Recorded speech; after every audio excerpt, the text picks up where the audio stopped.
तो आइए आज मैं पढ़ाने वाला हूं, आपको बताने वाला हूं व्यंजन संधि। कौन संधि? व्यंजन संधि।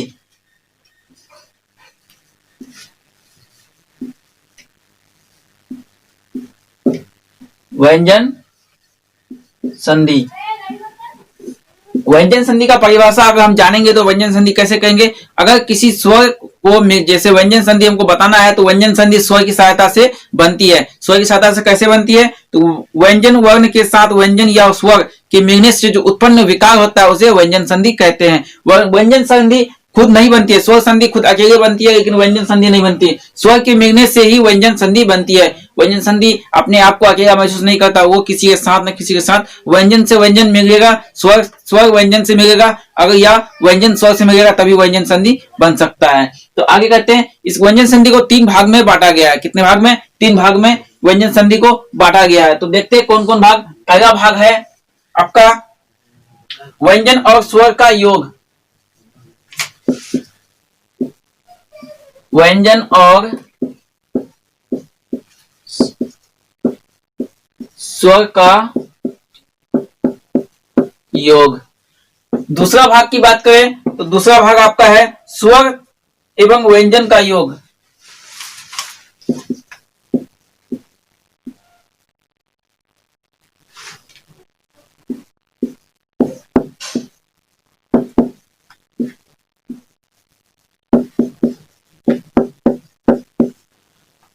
अगर तीसरा भाग की बात करें हम तो तीसरा भाग में क्या होगा? व्यंजन एवं व्यंजन का योग।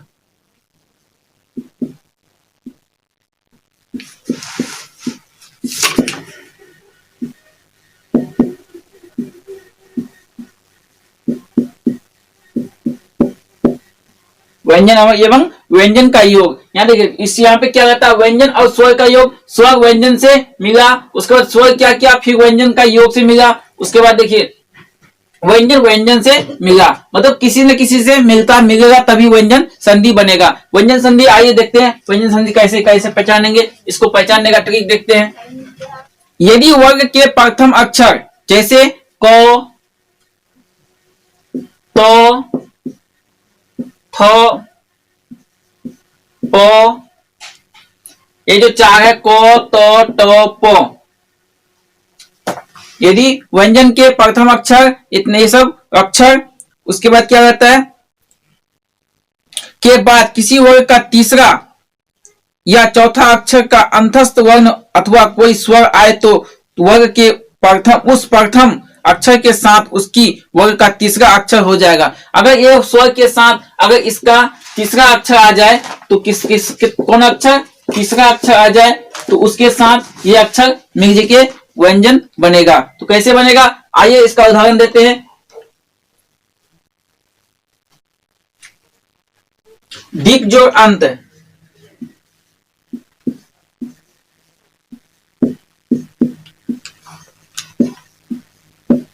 दिक जो अंत, यहां देखिए पहला वर्ड है, यहाँ क जो है पहला वर्ड है, उसके बाद इसका तीसरा अंत क्या बनेगा? तीसरा अंत देखिए यहाँ पे आधा है तो यहाँ और मिलके इसको पूरा कर दिया, तो यहाँ पे क्या बन गया? दिगंत।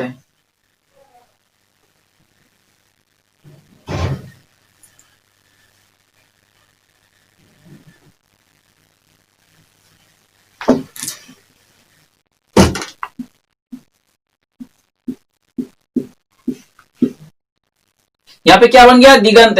देखिए यहाँ पे क है, यहाँ से आधा बन गया, ठीक है। उसके बाद देखिए इस नौ का रूप ले लिया, उसके बाद इसका तीसरा रूप क्या आता है? ग, क ख ग घ ग, यहाँ पे ग आ गया तो यहाँ क्या बन गया? दिगंत बन गया।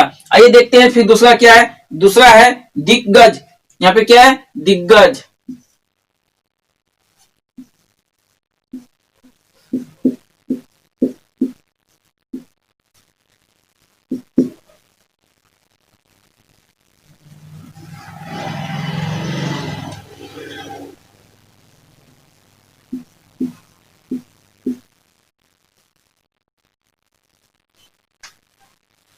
यहाँ पे दिग्गज जो है तो दिग्गज में आधा गो क्यों आया? अगर आपका क्वेश्चन है आधा गो क्यों आया तो यहाँ पे क्या है कि क के साथ यहाँ पे और मिल गया था, इसलिए इसको पूरा किया था, लेकिन यहाँ पे नहीं किया क्योंकि क के साथ ग आ गया, यहाँ और नहीं आया था, इसलिए ये ग का आधा होगा। उसके बाद इसका जो तीसरा रूप है, तीसरा रूप क्या है? जैसे क खो गो। ये तीसरा रूप जो आपका गो है, ये गो यहाँ पे इसके बदले यहाँ गो आ जाएगा, इसलिए दिग्गज बन गया। तो यहाँ तक तो आप समझ गए। आइए नेक्स्ट चलते हैं। ये रहा मेरा पहला।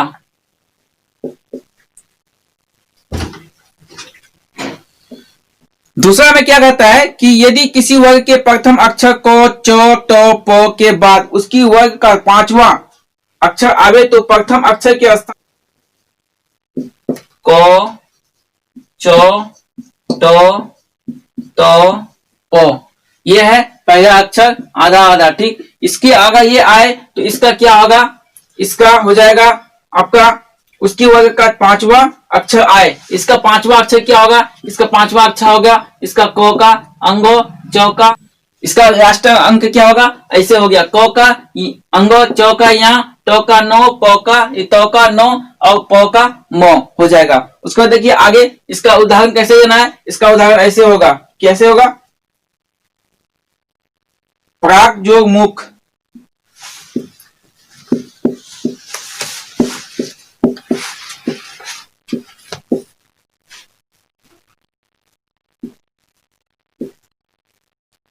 यहाँ पे दिए प्राक जोग मुख, यहाँ पे क्या है क है, क के बदले इसका कितना आएगा, इसका अंतिम आ जाएगा। तो यहाँ पे क्या होगा, यहाँ देखिए क्या होगा, यहाँ तो इसको हमको लिखना ही होगा। उसके बाद इसके जगह हमको लिखना होगा क्या, अंगो, इसके जगह लिखना होगा अंगो। उसके बाद देखिए इस दोनों को जोड़ने के बाद अंगो लिखे। उसके बाद क्या है, मुख है तो मुख यहाँ पे दे देंगे, क्या देंगे, मुख दे देंगे। पराठ मुख अफ हो गया, ये बन गया। उसके बाद देखिए दूसरा देखते हैं। दूसरा में क्या कहता है, जगन्नाथ,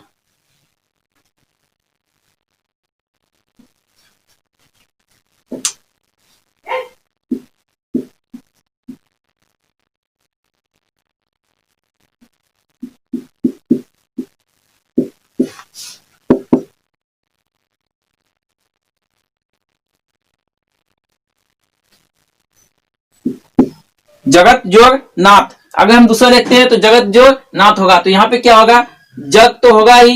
उसके बाद यहाँ पे क्या रहता है, तीसरा तो का अंतिम क्या होता है, न होता है, ठीक। तो का अंतिम न होता है।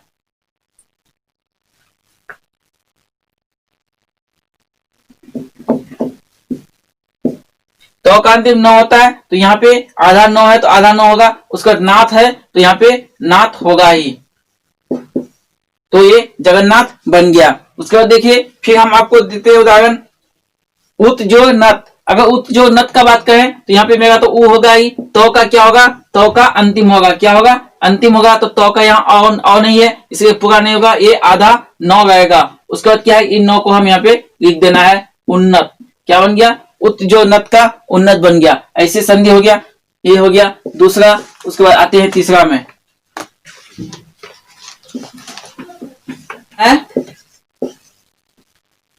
तीसरा में कहता है यदि वर्णों के प्रथम चार वर्णों के बाद ह आए, प्रथम वर्णों के प्रथम के बाद क्या आए, ह आए, क्या आए, ह आए तो आगे हो तो ह पूर्व वर्णों के वर्ण का चतुर्थ वर्ण हो जाता है तथा ह के पूर्व वाला वर्ण अपने वर्ग का तृतीय वर्ण हो जाएगा। इसके क्या होगा, इसका जो वर्ण होगा इसका तृतीय हो जाएगा।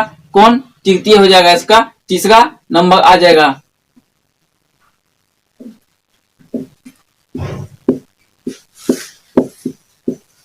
इसका तृतीय हो जाएगा, ठीक। प्रथम वर्ग का प्रथम का तृतीय हो जाएगा।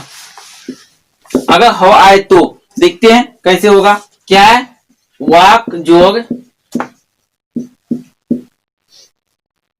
हरी, वाक जोग हरी।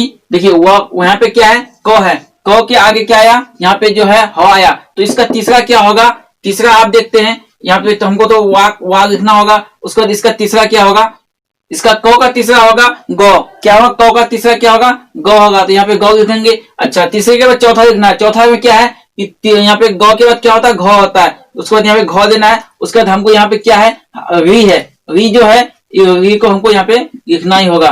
तो क्या होगा, वाघ घरी, वाघ घरी हो गया, वाघ घरी। उसके बाद देख उत जो हत, यहाँ पे क्या है, हमको यहाँ पे उ लिखना होगा। उसके बाद तो का तीसरा क्या होता है, तो थ दो, यहाँ पे क्या हो गया, दो हो गया, ठीक। उसके बाद देखिए उसके बाद दो के बाद क्या हो गया, ध होता है, ठीक। चौथा में क्या होता है, ध होता है, तो यहाँ पे आधा है तो इसको आधा लिखना है। उसके बाद क्या है कि ध लिख देना है। ठीक,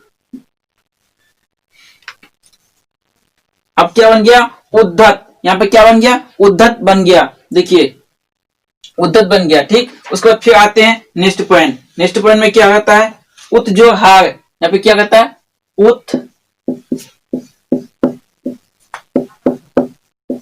उत्हार, उत्हार कहता है। तो यहाँ पे क्या बन गया उ तो हमको यहाँ पे लिखना ही होगा।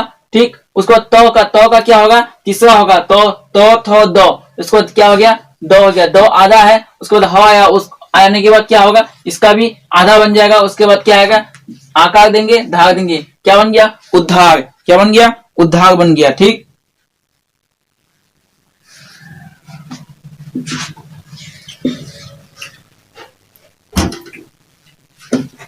अब आते हैं चौथा पॉइंट में। चौथा पॉइंट में क्या कहता है यदि तो के बाद कोई स्वर अथवा ग घ द ध ब भ म य र य वो आवे तो का द हो जाता है। इतना सब वर्ड आने के बाद तो का द हो जाएगा। तो आइए देखते हैं कौन कौन वर्ड क्या कहता है कौन कौन सा वर्ड आएगा। तो यहाँ पे देखिए क्या है तो के बाद ग घ द ध ब भ य र वो आए तो का क्या होगा द हो जाएगा। यहाँ पे चेंज हो जाएगा तो का द हो जाएगा। आइए देखते हैं कैसे चेंज होगा। तो यहाँ पे हम लिखते हैं एक वर्ड उद्गम, उद्गम जो लिखते हैं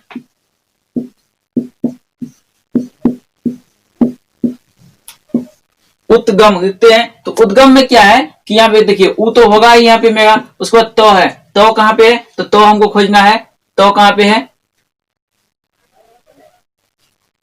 तो यहाँ पे नहीं है, लेकिन यहाँ पे क्या है गौ है। ठीक, यहाँ पे गौ है, ये गौ जो है तो यहाँ पे तो का क्या होगा दो हो जाएगा, तो का दो हो जाएगा। उसके बाद यहाँ पे हम दो लिख देंगे आधा दो।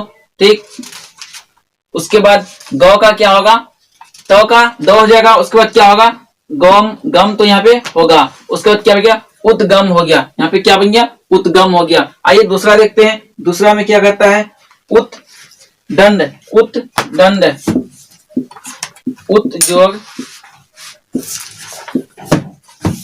जोड़ दंड। तो यहाँ पे क्या बन गया देखिए उ तो हमको लिखना होगा। उसके बाद देखिए तो का क्या है तो का आधा दो बन जाएगा, तो कहाँ पे है तो का क्या होगा आधा दो बन जाएगा। ठीक, उसके बाद देखिए आधा दो हम यहाँ पे लिख देंगे। उसके बाद क्या है दंड है, तो दंड हमको यहाँ पे लिखना होगा, उत दंड हो गया।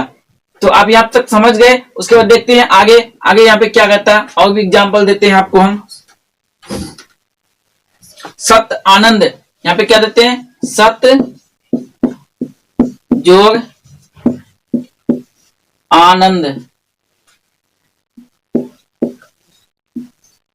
सत जोड़ आनंद। उसके यहाँ पे क्या होगा यहाँ पे देखिए सौ तो होगा ही, अगर तो के बाद कोई सा स्वर है तो एक तो के बाद क्या है ये स्वर जो है, तो यहाँ पे कौन सा स्वर है स्वर आगे स्वर नहीं है। ठीक, स्वर है यहाँ पे स्वर जो आ है तो ई पे क्या होगा यहाँ पे आपका दो आ जाएगा। दो जब आ गया तो यहाँ पे दो पूरा हो जाएगा क्योंकि यहाँ पे आकार आता है, स्वर आता है। उसके बाद देखिए आगे क्या है कि आ है तो यहाँ पे आकार देंगे हम, आ लिखेंगे। उसके बाद नंद है ये पूरा, इसको हमको लिख देना होगा यहाँ पे नंद, क्या बन गया सदानंद। सत जोग आनंद को हम सदानंद लिख सकते हैं। उसके बाद देखिए क्या है उत्जोग घाटन, उत्जोग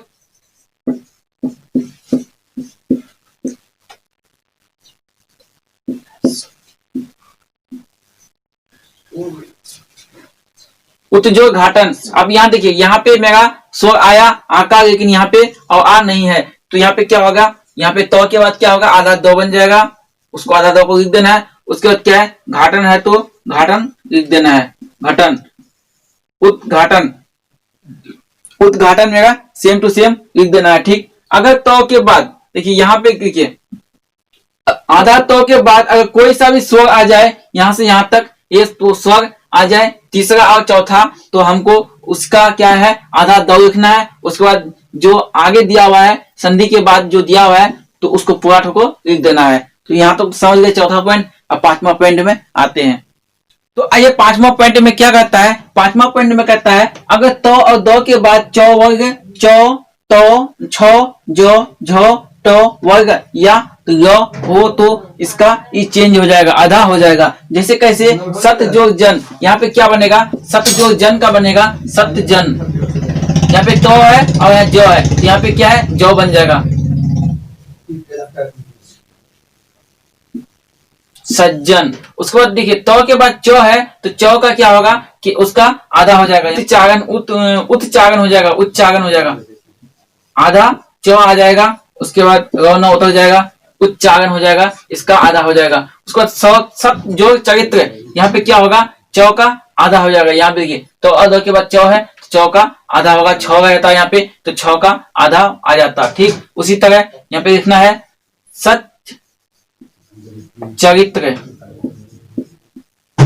उसके बाद तो का क्या है, टीका है, तो इसका आधा हो जाएगा। यहाँ पे क्या है, टो वर्ग में टो, ठो, डो, ढो, मूर्धन्य न हो, तो ऐसे इसी का आधा हो जाता है। यहाँ पे क्या होता है, टट्टी, टट्टिका हो जाएगा। यहाँ पे क्या बन जाएगा, टट्टिका। लेकिन ऐसा यहाँ पे लॉ में नहीं है, लॉ में क्या है, लॉ का लॉ ही रहेगा, लॉ के बाद लॉ, तत्लीन, तत्लीन। अगर लॉ रहता है यहाँ पे, अगर लॉ, तो लॉ का लॉ ही बनता, लॉ में कोई चेंज नहीं होता, यहाँ पे कोई चेंज नहीं होता लॉ में। इसी तरह आइए फिर नेक्स्ट पॉइंट, छठा पॉइंट में आते हैं। देखिए यहाँ पे क्या कहता है, छठा पॉइंट में तो और दो के बाद अगर सौ हो तो दोनों मिलके चौ और छौ बन जाएगा। क्या बन जाएगा, चौ और छौ बन जाएगा। क्या बन जाएगा, चौ और छौ बन जाएगा। आइए देखते हैं इसका उदाहरण क्या कहता है। इसका उदाहरण सत्यजोड़ शास्त्र, सत्य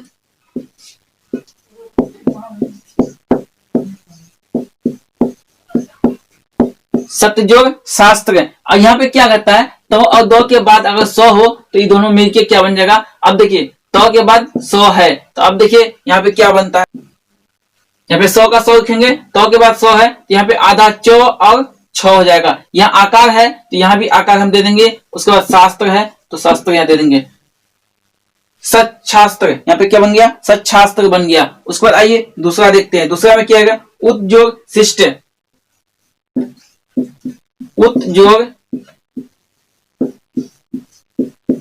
शिष्ट।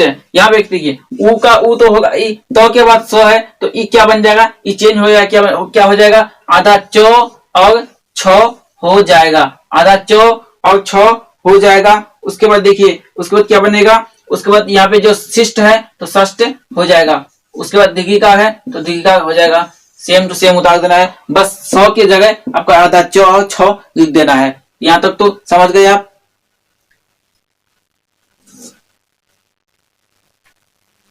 आइए चलते हैं अब नेक्स्ट पॉइंट। नेक्स्ट पॉइंट में क्या कहता है, देखिए इसमें क्या कहता है, जो के बाद 9 हो तो दोनों मिलके क्या बन जाएगा, जो के बाद देखिए आधा जो प्लस 9, ये दोनों मिलके ज्ञा बन जाएगा। क्या बन जाएगा, ज्ञा बन जाएगा। आइए देखते हैं, एग्जाम्पल देते हैं क्या कहता है उदाहरण में। यज्ञ, यज जोड़ 9, यहां मिलकर क्या बन गया, यज्ञ बन गया। यहाँ पे क्या बन गया, यज्ञ बन गया। इसी तरह यहाँ पे 7वां पॉइंट में क्या कहता है, जो के बाद 9 आए दोनों मिलके ज्ञा बन जाता है। अगर आप लोगों को वीडियो पसंद आए तो सब्सक्राइब करना ना भूलें। हमारे चैनल में नए हैं तो सब्सक्राइब कर दे, बेल आइकन को दबा देंगे और लाइक कमेंट जरूर कीजिएगा। आइए चलते हैं अब विसर्ग संधि में। विसर्ग संधि में क्या कहता है,